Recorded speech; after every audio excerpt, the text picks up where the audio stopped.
On your Friday episode of Locked On Raptors, those who listen to this show know that I love nothing more than a big man who throws dank passes. Well, we're talking about three such players who could be in the mix at 9 for the Raptors today.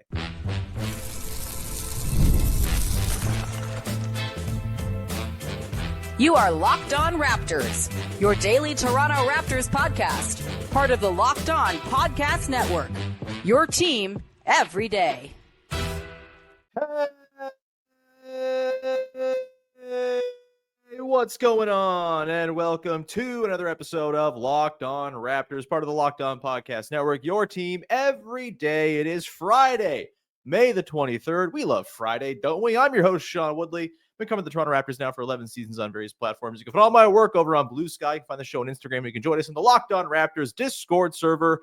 Link in the description of the podcast. Come hang out, talk ball. Great place to be. We'd love to see you be part of our listener community. And today's show is brought to you by our friends over at FanDuel. Right now, new customers get $200 in bonus bets when your first $5 bet wins. On today's show, we're talking about my favorite type of basketball player, big men who throw cool passes. Yes, this is a thing I have long enjoyed. I have long sung the praises of many a big man that throws cool passes here on this podcast over the years. And with the Raptors picking at 9, and a bit of a strange kind of drop-off between the top 8-ish prospects who are expected to go and the Raptors at 9, I think there's a real chance the Raptors kind of broaden their horizons here and entertain all kinds of options with that 9th pick. And a big man would certainly be someone the Raptors could use. Masai Ujiri himself said at his end-of-season presser that a young big is something they'd love to go and try to acquire in the draft this summer. And so we'll talk about three young bigs who maybe aren't being mocked to the Raptors at 9, but certainly could very much be in the mix if they are going to pinpoint and target a big man.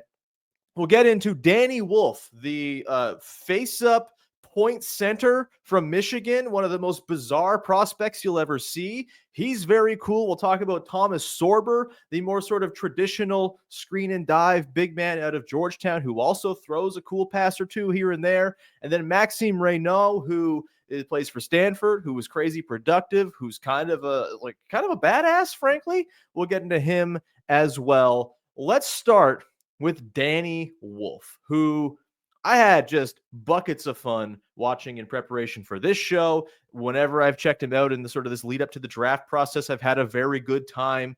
He's just a weird ass, funky player, dude, and I really dig it. He is essentially a 7-foot point center. He's technically 6'10 and a half without shoes as measured at the combine, but he's thick. He's huge. He's got a 7'2 plus wingspan. He's a big guy. He's a classic center. And again, he played point center for Michigan this season. He had the ball in his hands a ton for a pretty good Wolverines team. Him and Vlad Golden were a really fun 2-man 7-footer combination.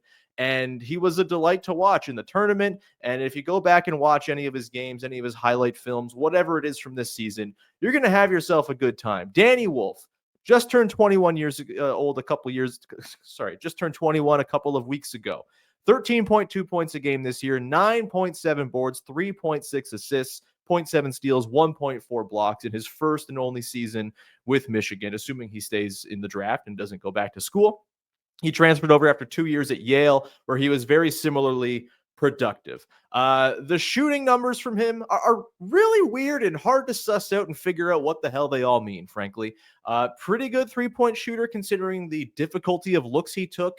A lot of pull-up stuff. He had some step backs mixed in there as well. Again, this man is nearly 7 feet tall and was stepping back on dudes with the ball in his hands, playing with his face to the basket.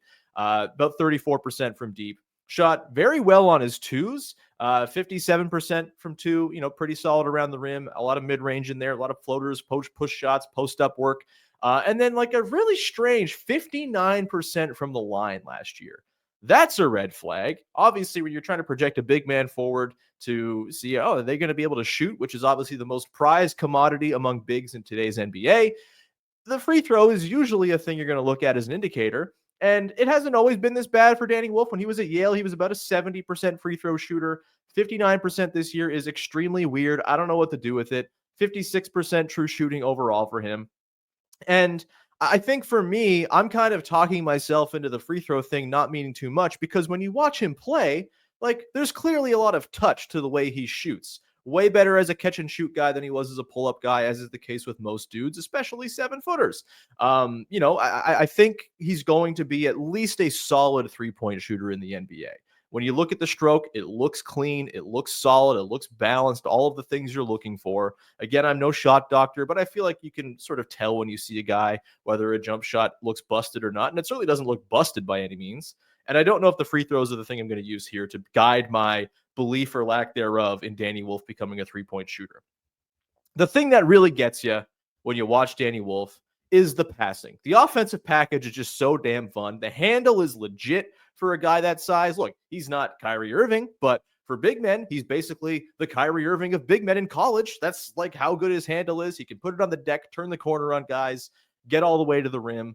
Again, it's against college competition, and you have to see how that'll scale up against NBA athletes. We'll talk about the athleticism concerns in a second here, but the handle is real, and the passing, man, passes out of post-ups, passes out of pick and roll, passes with a live dribble with both hands. Like every single pass you could possibly want, anyone who has the ball in their hands a lot, Danny Wolf has it at nearly 7 feet tall. It's kind of baffling. I just think that's such a skill, such an outlier skill. If we're talking about what really hits in the NBA, we're always talking about outliers. We're talking about guys who do things that no one else does. And Danny Wolf does a lot of things that nobody else at his size can pull off. And I think that is worth noting. Like, I'm such a sucker for guys who defy comparison because that's usually something that's going to translate well into the NBA. My favorite thing about basketball is that everyone is their own man. Everyone is their own player. Everyone has their own certain style and cadence and rhythm and skill set and everything and play style. And it's just Danny Wolf. It's hard to find anyone who plays quite like Danny Wolf does. It's very cool. Obviously, if you watch him play, the thing that stands out is he's not like the most obvious athletic specimen, right? He's this, again, very sort of lumbering, kind of upright big man. He's got this handle, which is great. But, in the NBA, maybe that gets picked a little bit more. Maybe it's tougher to get it, turn the corner around defenders, things like that. But when you have a 3-point shot that teams are scared of, then that helps matters as well, too, if you're trying to attack closeouts and stuff like that. I think the thing with him, like the athletic testing, didn't grade out super well at the combine, near the bottom among all guys measured and like the leaping metrics and all of that stuff. That said, he's still got a 7'2" wingspan and a very tall standing reach. He's huge. So I'm not super concerned about that the way you would be with like a wing or a guard. And I mean, when it comes to speed testing, he was like kind of middle of the pack, among all of the players, not just big men, like kind of he runs the floor pretty well. He can kind of get out up to speed in the full court. And who he graded out better than in basically all of the speed testing is a guy who's been projected to be a top 10 pick all along, which is Derek Queen, who I've really kind of fallen off on as an ideal target for the Raptors. I don't think the Raptors should be in the Derek Queen business. I actually think if I'm ranking the bigs in this draft, Danny Wolf and maybe even a couple of guys we're going to talk about later in today's show, I put ahead of Derek Queen at this point because I just think there's an NBA role waiting for them in a way I just don't quite see it with Derek Queen unless he is truly like an absolute hub of efficient offense as a number one option, which I don't quite think is there for him, especially at his size and his lack of position on defense. But yeah, when it comes to Danny Wolf, back to the offense stuff, about a quarter of his points, this is from Derek Parker on his Heat Check series talking about Danny Wolf, about a quarter of his points this year came as a pick and roll creator. That's unheard of for a guy his size. Like, he would have the ball, run pick and roll, snake the pick and roll, have that sort of, maneuverability with the handle, keep things alive. And again, the passing out of that was remarkable. Both hands, skips to the corner, left hand, right hand, on the move, live dribble, all of that stuff. It's really cool. And it's not like the Big Ten is bad competition either. He was doing it in a pretty good conference, on a good Michigan team. I think there's a lot to like here. Defensively, let's get into that. That's where the athleticism concerns come in. I don't think he's going to be some switch big man who's coming out and sort of dancing with dudes on the perimeter, though he did it a lot at Michigan and had some success here and there. Certainly some times where it didn't work as well. But I think he's pretty smart in terms of how he covers ground. Again, he's very big, and so that allows him to kind of play the angles and cover ground too. He's, I think, a pretty good help rim protector. He played next to Vlad Golden, who's just this like mountain of a man who is the primary rim protector for Michigan. And I thought Danny Wolf showed a lot of like pretty good instincts as like coming over, swatting shots, in help, coming over as the second defender to help with the rim. I think that's a thing he can certainly do at his size with his feel for the game, which is off the charts. And I just think, there's other stuff too, right? I think the footwork on defense kind of in close, and like the way he just uses his body and size, I think it all looks pretty good. He kind of does the Marc Gasol thing. I'm not saying he's Marc Gasol, but he kind of does the Marc Gasol thing where he doesn't jump. He doesn't he doesn't bite on pump fakes. He just knows he's huge and he'll just wall up, hands in the air, feet planted on the ground, not getting duped by pump fakes. And he just kind of forces guys to kick it out or put up tough contested shots as a result.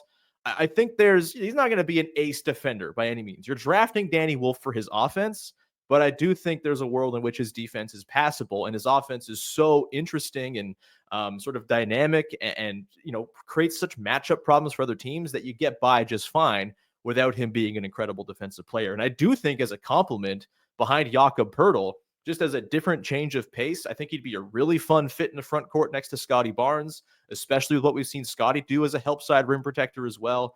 I think you could get by just fine there. And on offense, I mean, just the way Danny Wolf could help grease the wheels, add some space, take some of the burden of ball handling a little bit as well.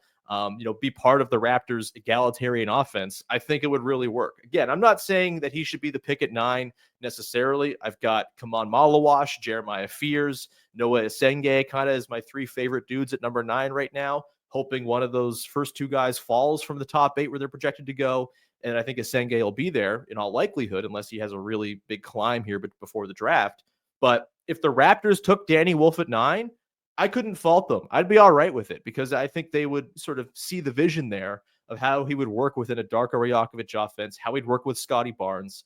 And you just can't put a price on how valuable it is to get bigs who can shoot. And maybe you don't buy the shot. I think if the Raptors took Danny Wolf at 9, it's because they buy the shot and believe it can hit in the NBA. And if that's the case, yeah, he's as skilled as big men get. And I think we're seeing, if you can have skill at the big man position, shooting at the big man position, you can get by and you can get creative with how you sort of orient the defense around them and all that stuff. Just a cool ass player, man. Very, very fun to watch. Would definitely have him over Derek Queen on my big man rankings. He might be number 2 for me behind Kaman Malawash, who's still number 1. We're going to come back on the other side, talk about another big who throws cool passes, a little bit more traditional in the way he plays the rest of the game. We're going to talk about Thomas Sorber out of Georgetown, who I think is a favorite of some who watch the Raptors and are hoping they pick a big with this upcoming draft or draft pick at number 9. We'll get into Sorber and his whole deal coming up in just one sec. Today's show is brought to you by friends over at FanDuel. The NBA playoffs are in full swing, and every night delivers highlight-worthy performances, major momentum shifts, and can't-miss moments, whether it's a game-winning shot or a breakout player. There's never been a better time to get in on the action. FanDuel makes it easy to stay in the game before tip-off and live with player props, performance trends, and same-game parlays. Fans have more ways than ever to play smart and win big. Seems like the OKC Thunder are just rolling now that they've gotten through the Denver Nuggets. Maybe you just take them to cover the spread against the Wolves every single night in this series, and maybe you'll be just fine. You can go and do that and so much more by perusing the very easy-to-use FanDuel website right now. New to FanDuel, it's the perfect time to sign up, of course. Head to FanDuel.com and place your first $5 bet. If it wins, you get $200 in bonus bets. Make every moment more with FanDuel, an official sports betting partner of the NBA.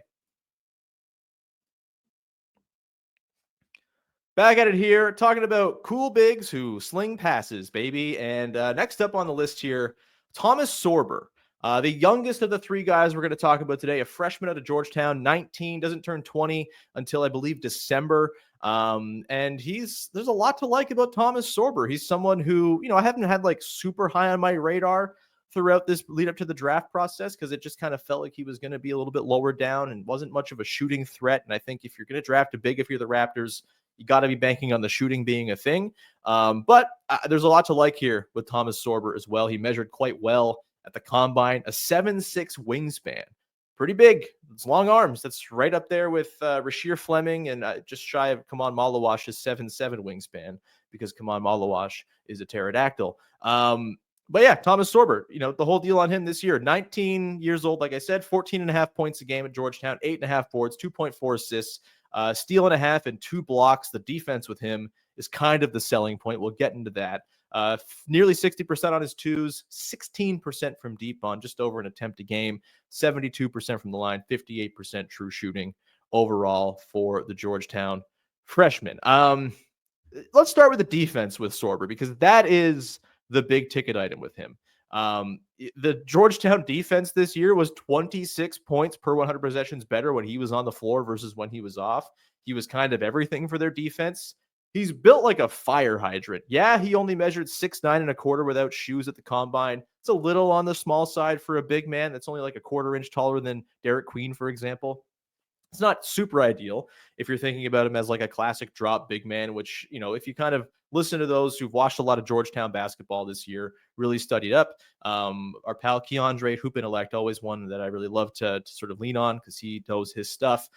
He kind of sees Sorber as more of a drop big, ideally, with that wingspan and just maybe the mobility concerns, which I actually think the mobility is not super bad. I think he can play up to the level of the screen. He's not going to be a switch big, probably. He's kind of slow, moving side to side, moving his feet.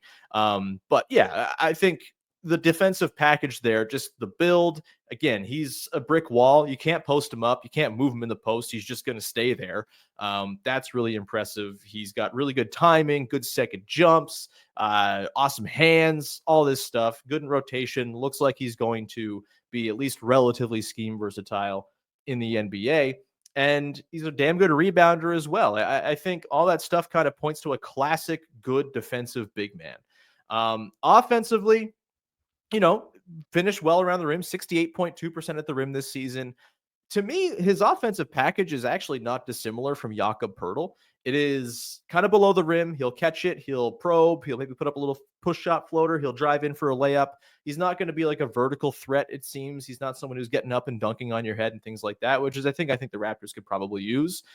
He does have a pretty fun post-up bag. And look, how much do you value a post-up game in today's NBA? It is way more, it seems, a thing where it's sort of the province of stars almost, where you're trying to punish mismatches and take advantage if you're getting, favorable switches on you and stuff like that, as opposed to a thing you're just going to run for your third or fourth best player in a lineup, right? Like, this isn't the days where the Raptors are going to toss it into Jonas Valanciunas and have him post up 10 times a game anymore.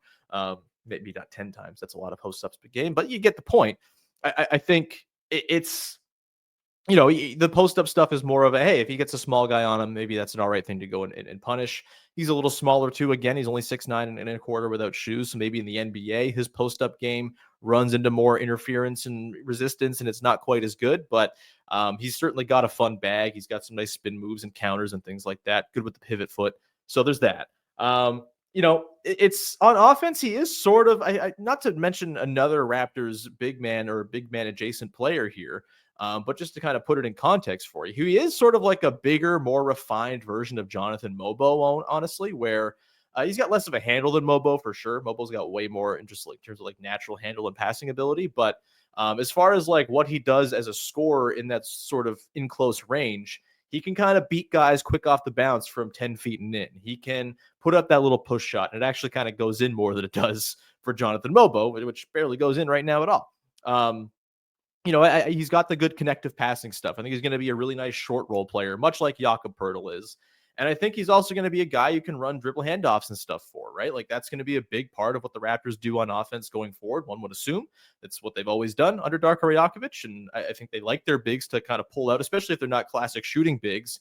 You kind of manufacture space a little bit by doing that dribble handoff stuff and kind of clearing out the back line just a little bit while you do it. And I think Sorber has the juice to be able to do that. I do think he's going to end up being like a, sort of your classic screen and dive big man as well, where, maybe he's working in the short roll. Maybe he's just kind of finishing below the rim like we see with Jakob Poeltl.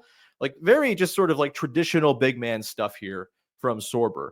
I think if you're taking him at 9, it's a bet on the 3-point shot, because if the 3-point shot comes around, as is the case with any big man, it totally changes their trajectory as a player. I'm just not sure I buy the 3-point shot. 16% in college on low volume is a tough thing to square. And I know we do this thing with every big man prospect. What if they can teach him to shoot? What if they teach him to shoot? More often than not, You don't teach the guy to shoot. It's just a really hard thing, a much harder thing than we give it credit for a guy to figure out at the NBA level.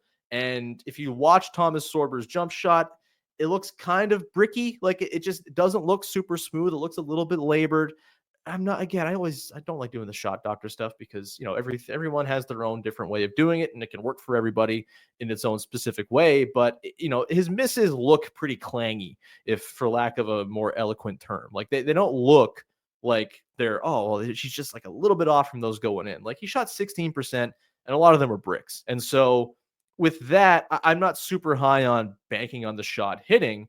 To me, Sorber looks more like a kind of guy who's going to be like a really nice, like a solid starting center if everything hits, like, the 25th best center in the NBA type of thing. A guy where you're not upset if he's like making a pretty reasonable amount for you, just kind of as like a guy who fills in that spot for you if you have other talent elsewhere, playing alongside better players, likely with a lot of shooting around him. I think you can get by just fine.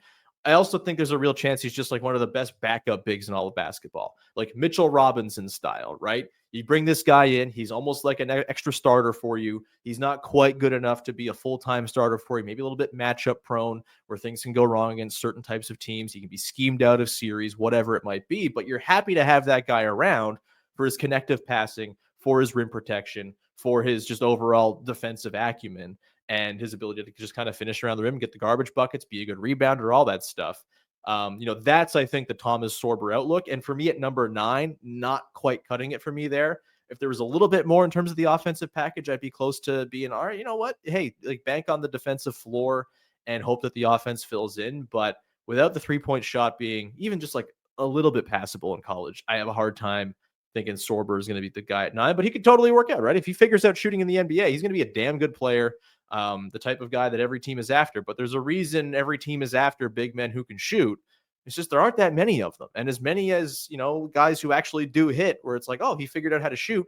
There are 10 that just didn't, and they become backups or they wash out of the league eventually. And they're just not long-term high-level starters. For every Miles Turner, there are 10 guys who are not Miles Turner. And so I'm a little skeptical on the shot with Sorber. Still like him as a prospect. Don't think I'd be thrilled if he was the pick at number 9, but if they were to trade back and get a couple picks later or whatever, move into the back part of the first round, could certainly see him being a totally fine backup big who probably comes in next year. And yes, even though he's 19 years old right now, won't be 20 until the season starts or deep into the season, actually, I still think he could be someone who kind of fills in nice backup minutes for you and is very sort of like similar role-wise to what Jakob Poeltl does. You can kind of have some continuity from starters to bench with how you run your stuff. But yeah, not my favorite option at number 9. I'd probably put him a little bit below Danny Wolf for sure. The next guy we'll talk about, I probably have him below as well. And he's kind of in that sort of Derek Queen tier for me. I actually think if I was betting on who has a longer, who's more likely to have a 10-year NBA career, I might say it's Sorber, even though Queen's got the higher upside. The Queen freaks me out, man. With the lack of shooting, lack of size, lack of defensive position, all that stuff. It's all kind of troubling to me. Either way, we'll come back on the other side. We're going to talk about Maxime Raynaud, who is very cool, kind of a bastard in the best possible way. We're going to talk about the French big from Stanford to close out the show in just one sec.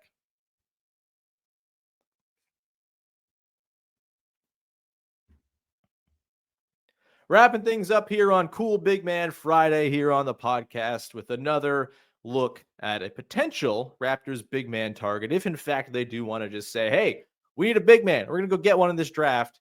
This is a guy who a couple weeks ago on the show, like 2 weeks ago today, Rafael Barlow shouted out as a guy who's rising up boards. He also, go check out his interview on the Locked On NBA Big Board show. It's a really good interview. It's a one-on-one Rafael and Maxime Raynaud. Really just like a lot of, I don't want to spoil it for you, but some allusions to other big man prospects who he thinks he's better than that are pretty fun, and kind of allude to the thing where he's just like kind of an MF-er a little bit. Maxime Raynaud out of Stanford, 4-year college player. He's 22 years old, older prospect, oldest guy we've talked about today. 7'1". I could measure just below 7'1" out of shoes, 7 feet and a quarter out of shoes. So, 7'1" once you put shoes on, I guess, and a 7'1" and a quarter wingspan of the combine. By the way, the combine was a really good run for Maxime Raynaud. He kind of flew up boards, it seemed, and he kicked ass. Like in those scrimmages, he was really effective. He was one of the best players on the floor in the combine scrimmages he played in. That's going to do wonders for a guy's draft stock and see him rise up boards and become a sexy riser name.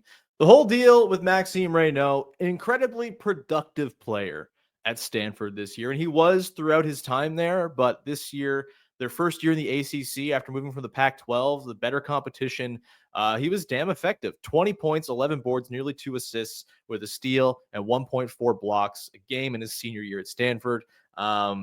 Just a damn fun offensive player. Does a whole lot of stuff that really pops off the screen offensively. Takes a high volume of threes, shot 35% on, I think it was north of 5 attempts a game this year. I lost the tab, but I'm pretty sure that's what it was.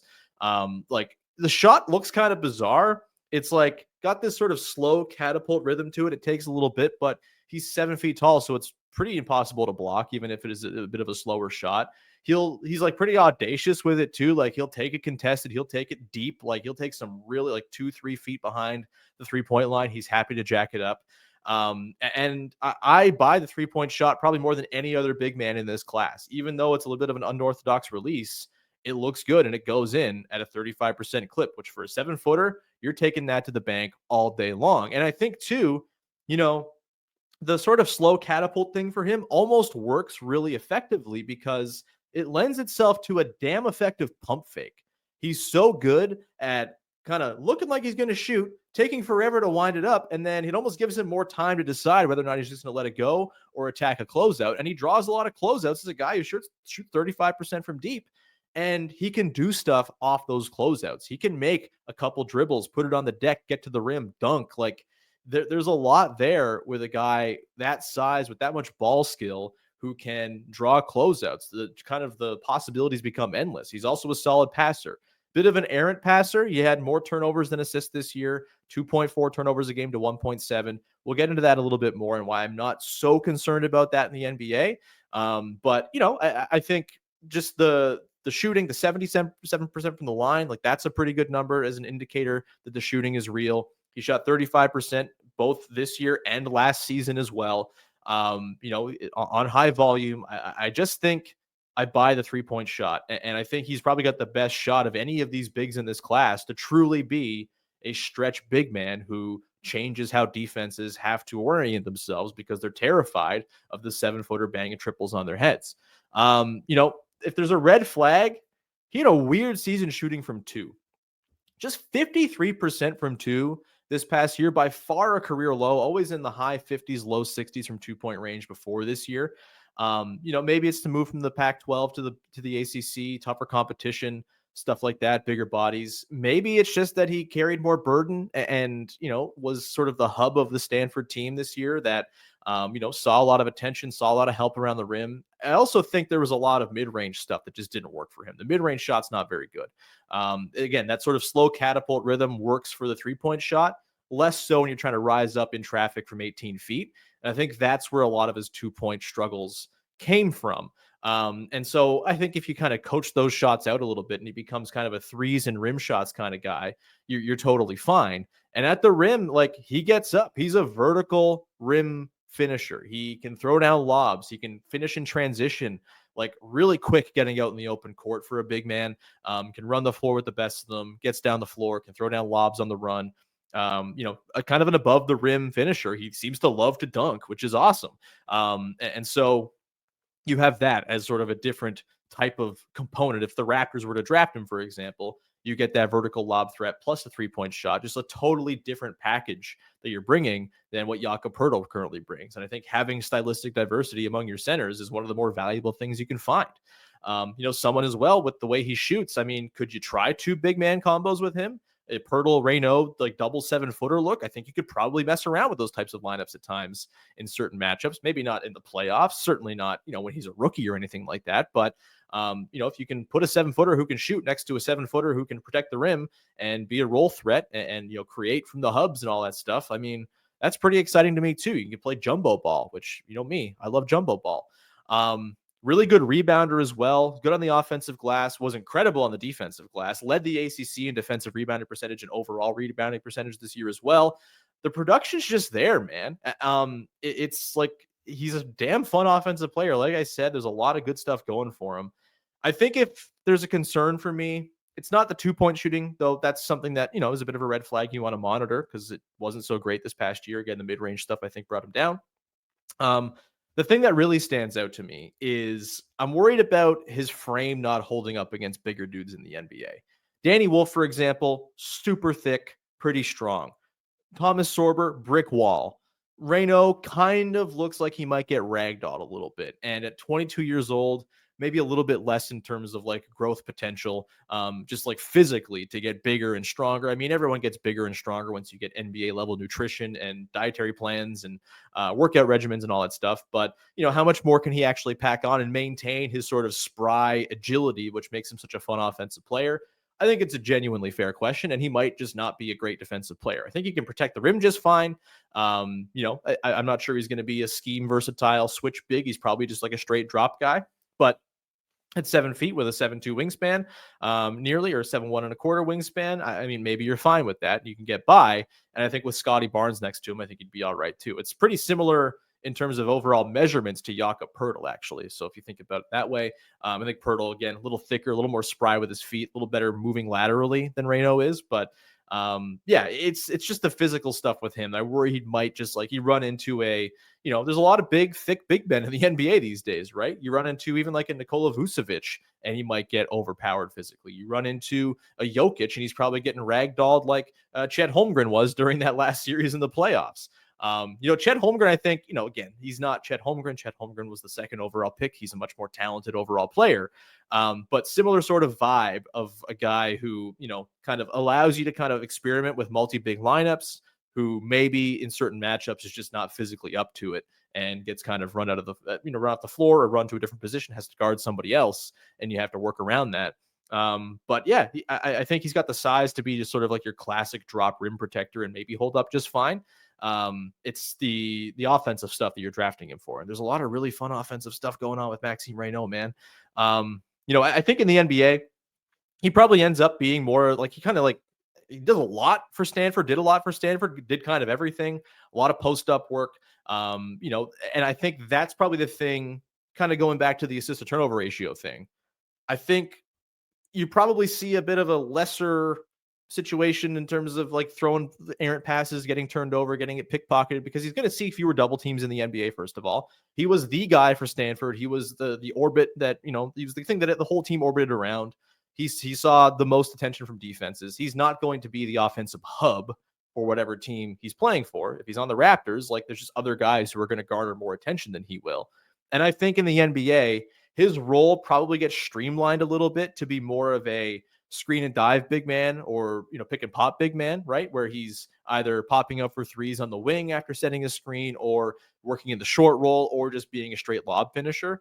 And I don't think there'll be a ton of post up to his game. Maybe the odd time if, you have situations where, like we've seen in the NBA this season, where, teams are putting guards or wings onto bigs and kind of changing up the matchups that way.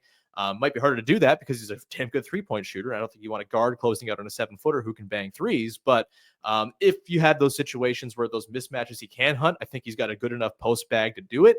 I just don't think that's going to be the thing he's asked to do in the NBA. I think he'll be pretty traditional in terms of pick and pop, pick and roll, and, again, short roll situations. I think he has the passing juice certainly there to be a fine connective passer in those situations as well. I don't think he's Sorber or Wolf when it comes to the overall passing, but I think he's a pretty good passer for the position, and he'll get by just fine. And so, yeah, those are three weird bigs, three fun bigs. I like them all. And again, I don't think the Raptors are going to take Maxime Raynaud at number 9 overall. But again, if they did, I think it's because they believe the 3-point shooting is a real thing. And honestly, like, I think there's an argument to be made that if you're going to pick at 9, you want to take upside for sure. Like upside, try to swing for the fences. But I do think there's something to the idea of drafting guys who also allow the other players you already have to reach their upside. And I think if you have like a true stretch big on this team, that unlocks a whole lot for a lot of guys on this team. It allows RJ Barrett to be his best self because the lane is clear for his barreling drives to the rim. It allows Scotty Barnes to be his best self because he is not the sort of anchor as a non-shooter he can kind of work as a hub in the post a little bit more and do his thing as a passer, as a mid-range shooter, that type of stuff. I think Brandon Ingram working with a pick and pop big would be awesome. Emmanuel quickly working with a pick and pop big. That changes things for him when it comes to him getting to the rim. Just clears out the space so much. And so it's not necessarily an upside play because Raynaud is going to be some incredible player. He's going to be good, I think. I think he's going to be one of the more skilled offensive bigs in this class who gets drafted. If not number one, then the number two, probably behind Danny Wolf. And then I guess Derek Queen's in there too. Though again, I'm a little less sold on Queen than most. I just think, yeah, the upside is not the player you're drafting. It's for the roster you're building. And I do think adding a true stretch big to this team would be kind of game changing for basically everybody on the roster. And yeah, I think it's worth considering, honestly. Like, I know, don't pick for fit, but like, if the fit of a guy is so clean and so obviously a need for your team that everyone else you already employ benefits from it, there's got to be a conversation about it, at least, I'd say. So we're going to leave it there. That was my deep dive into some fun, cool, weirdo bigs who throw neat passes, et cetera, et cetera. Thank you for rocking with the show all week. We'll be back, of course, with more draft coverage and who knows what else. Maybe there'll be some scuttlebutt that drops regarding Giannis at some point soon, and we can revisit that. Maybe there'll be some other trade slop flying around. Who knows? But either way, thank you so much for rocking with the show. Back again on Monday. Have a great weekend, and follow, subscribe, rate, review, tell a friend, do all the good stuff. Listen to the previous episodes this week. They're all good. Lots of draft talk in there. And we'll talk to you very soon. Have a wonderful weekend. Bye-bye. Damn it.